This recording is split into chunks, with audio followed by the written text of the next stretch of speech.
Hadir Bu. Hadir Bu. Hadir Bu. Tentang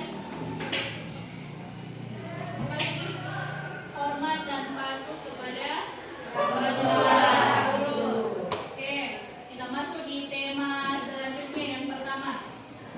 Sambil sebentar kita catat poin-poin pentingnya. Yang paling pertama yaitu cara berbakti kepada orang tua. Yang kedua, hikmah berbakti kepada orang tua.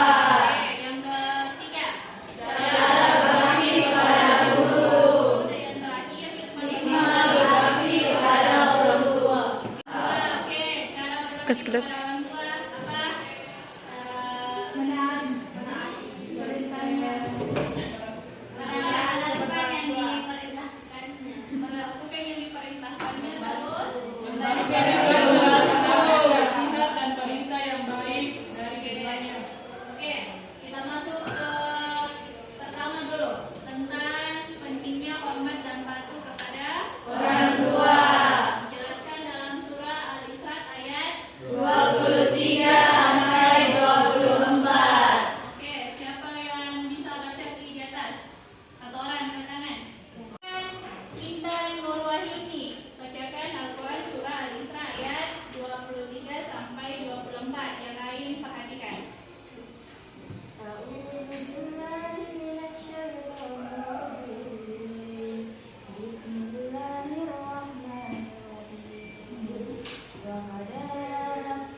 Dan Tuhanmu telah memerintahkan supaya kamu jangan menyembah selain Dia, dan hendaklah kamu berbuat baik pada ibu bapakmu dengan sebaik-baiknya. Jika salah seorang di antara keduanya atau kedua-duanya sampai berumur lanjut dalam pemeliharaanmu, maka sekali-kali janganlah kamu mengatakan kepada keduanya perkataan "ah", dan janganlah kamu membentak mereka, dan ucapkanlah kepada mereka perkataan yang mulia. Dan rendahkanlah dirimu terhadap mereka berdua dengan penuh kesayangan, dan ucapkanlah, "Wahai Tuhanku, kasihanilah mereka keduanya sebagaimana mereka berdua telah mendidik aku waktu kecil." Masuk ke pembahasan. Jadi Al-Quran Al-Isra ayat 23 sampai 24 menjelaskan tentang bagaimana kita patuh kepada orang tua. Nah, di sini dijelaskan ketika kita berhadapan atau berbicara kepada orang tua, sekali-kali jangan mengatakan salah, karena itu salah satu dosa. Dosa besar. Jadi salah satu dosa yang tidak diampuni oleh Allah adalah dosa kepada orang tua. Oke, kita lanjut ke pembahasan pentingnya hormat dan patuh kepada orang tua. Yang mana dari sahabat Anas bin Malik radhiyallahu anhu, Rasulullah bersabda, "Siapa saja yang ingin dipanjangkan umurnya dan ditambahkan rezekinya, hendaklah ia berbakti kepada orang tuanya." Nah, perhatikan di hadisnya. Jadi kalau kalian mau panjang umur berarti kita harus berbakti kepada orang tua. Lagi menyambung silaturahim atau silaturahmi. Paham ya kita apa itu silaturahmi? Birrul walidain atau berbakti kepada orang tua direalisasikan dengan memenuhi 3 bentuk kewajiban. Yang pertama, memenuhi segala hak orang tua dari manusia. Yang kedua, menjaga amanah harta yang didirikan orang tua atau diberikan oleh orang tua. Yang ketiga, membantu atau menolong orang tua bila mereka membutuhkan. Nah, perhatikan yang poin ketiga, membantu atau menolong orang tua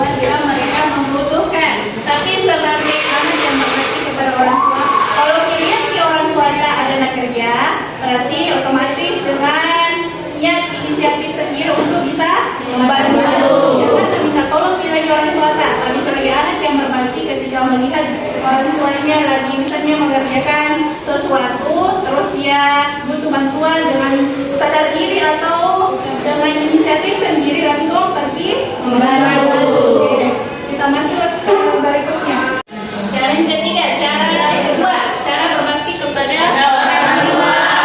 Yang pertama, melaksanakan nasihat dan perintah yang baik dari keduanya. Oke, yang kedua, merawat dengan penuh keikhlasan dan kesabaran apalagi jika keduanya sudah tua dan pikun. Oke, yang ketiga, merendahkan diri, kasih sayang, berkata halus dan sopan serta mendoakan keduanya.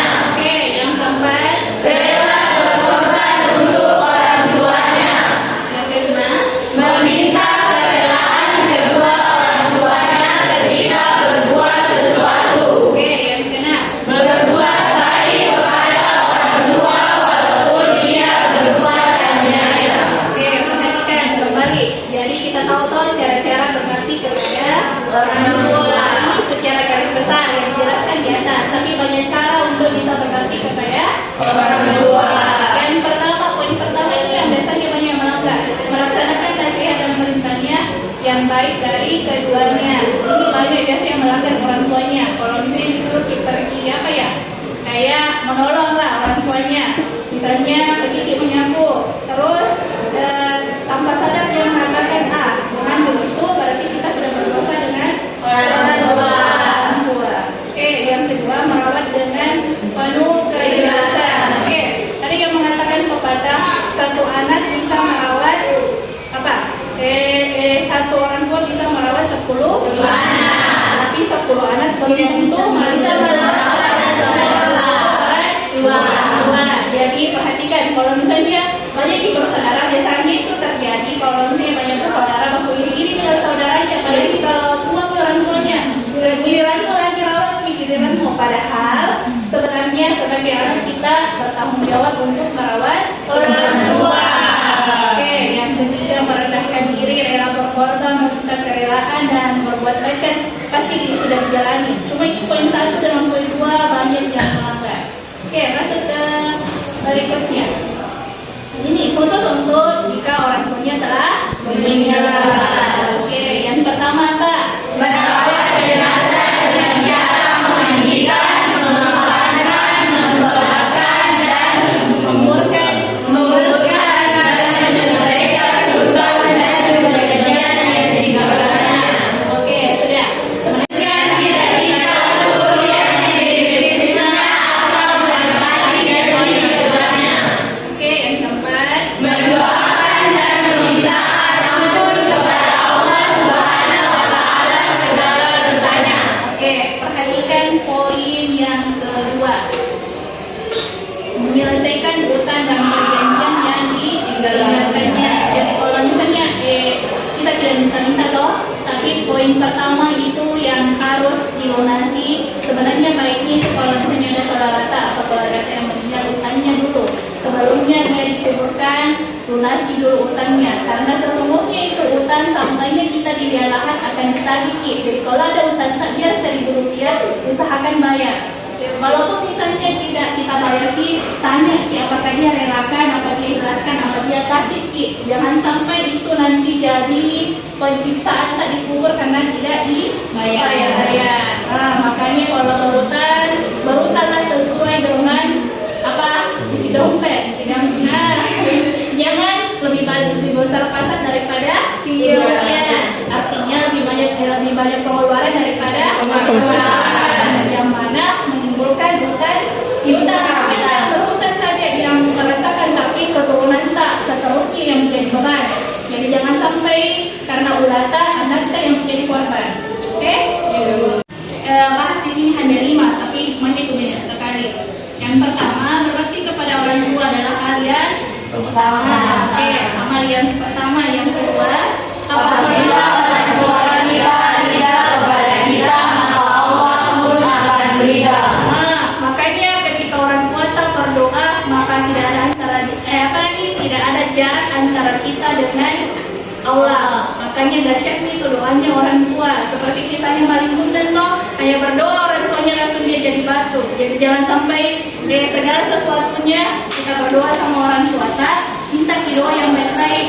Jangan sampai kalau sakit hati orang tua akhirnya dia di dalam hati orang tua kalau marah dia berdoa langsung Allah yang kabulkan. Oke apa? Jadi kalau misalnya melakukan sesuatu minta doa kepada orang tua, doa yang baik-baik. Oke, misalnya dipanjangkan umurnya, diberikan apalagi ilmu, rezeki. Yang ketiga, berbakti kepada orang tua dapat menghilangkan kesulitan yang dialami. Oke, perhatikan, berbakti kepada orang tua dapat menghilangkan kesulitan yang dialami. Dalam artian, kalau misalnya kayak ada dosa, tapi karena dalam hal kita berdosa sama orang tua tak ada kesulitan kita, tapi lebih dipentingkan dulu tugas daripada kita bantu orang tua tapi dalam orang tua hatinya kayak tidak terima, jadi kita melakukan itu tugas tidak sepenuh hati menjawabnya kayak sebenarnya kita pahami, tapi gara-gara kita orang tua tidak rindu sama kita, akhirnya susah itu pelajaran masuk di pikiran kita. Oke, lanjut ke 4. Berbakti kepada orang tua akan meluaskan rezeki dan dipanjangkan umur. Oke, jadi kalau mau dipanjang umur berbakti sama orang tua. Lanjut yang kelima, berbakti kepada orang tua dapat menjadikan kita dimasukkan kepada surga. Oke, salah satu menuju surga pintunya ada pada berbakti kepada orang tua. Oke, lanjut kepada guru. Yang tadi orang tua salah satu, sekarang kita masuk ke guru. Nah, sebagaimana dijelaskan dalam Al-Quran surah Fatir ayat 28.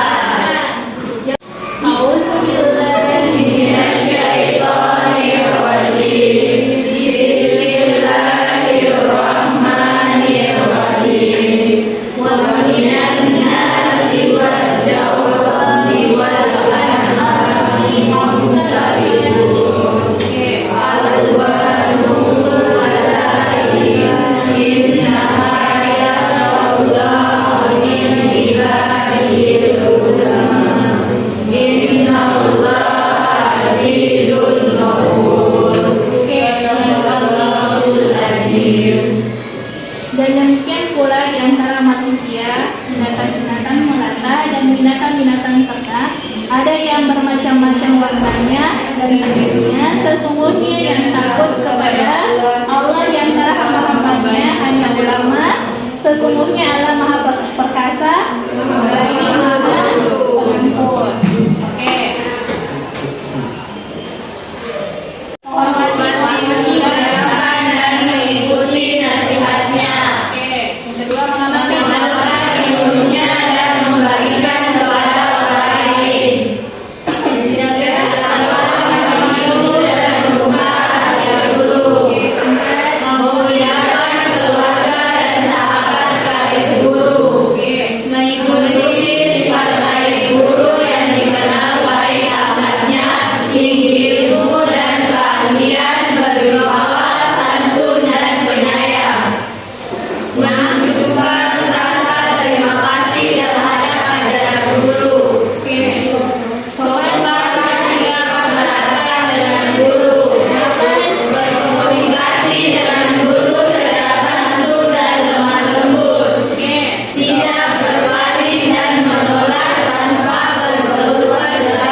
Hikmah berbakti kepada guru. Ada 5. Apa? Ilmu yang kita peroleh akan berkah untuk kehidupan kita. Akan lebih mudah menerima ajaran yang disampaikan. Ilmu yang diperoleh dari guru akan bermanfaat untuk orang lain. Akan selalu didoakan oleh guru. Akan membawa berkah, memudahkan urusan yang berkahi nikmat yang lebih oleh Allah. Oke, jadi selesai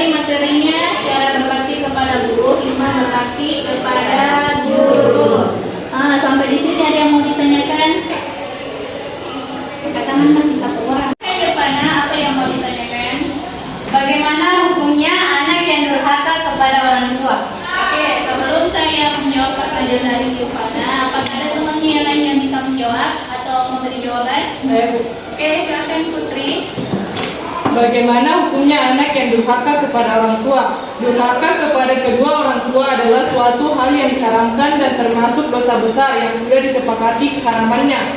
Barang siapa yang durhaka kepada orang tuanya, maka Allah akan menghukumnya dengan hukuman yang berat, baik di dunia maupun di akhirat. Baik, Oke, terima kasih. terima kasih untuk jawaban dari Putri. Jadi itulah salah satu alasan dari ketika kita sebagai anak durhaka kepada orang tua termasuk dosa ya.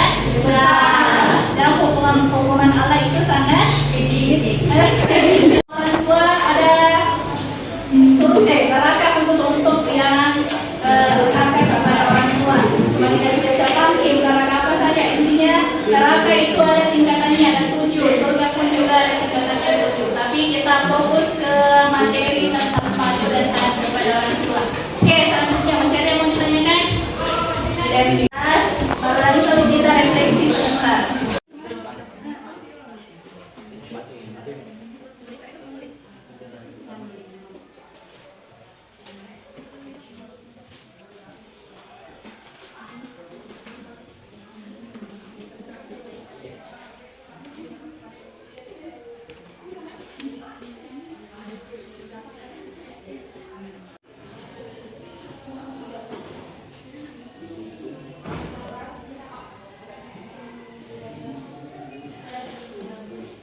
Bagaimana sudah ditulis semua materinya? Sudah.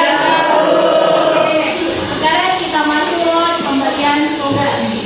Jadi tugas kita sekarang kita buat resume atau kesimpulan dari paparan materi hari ini. Kita tulis tugasnya di buku latihan. Saya kasih waktu 10 menit. Setelah itu kalian kumpul di meja ibu. Nanti ibu periksa poin-poin materi hari ini apakah sesuai dengan yang kalian simpulkan dengan materi di atas. Oke, silahkan kerjakan.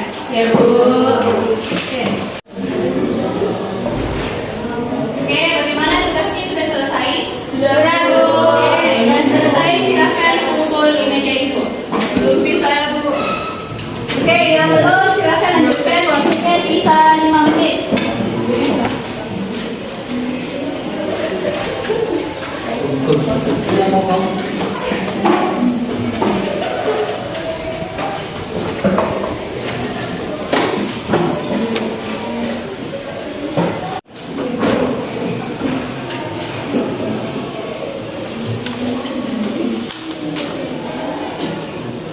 Mana Nur Hikmah?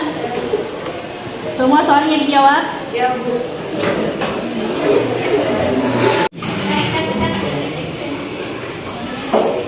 Siti Sahrawiyah mana? Oke.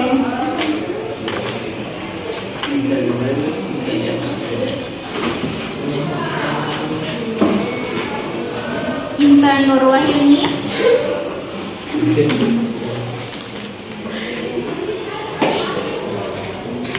Ini siapa tidak ada namanya? Oh, Siti Nur Kalbi. Mana orangnya? Yang laki-laki sudah ada yang kumpul?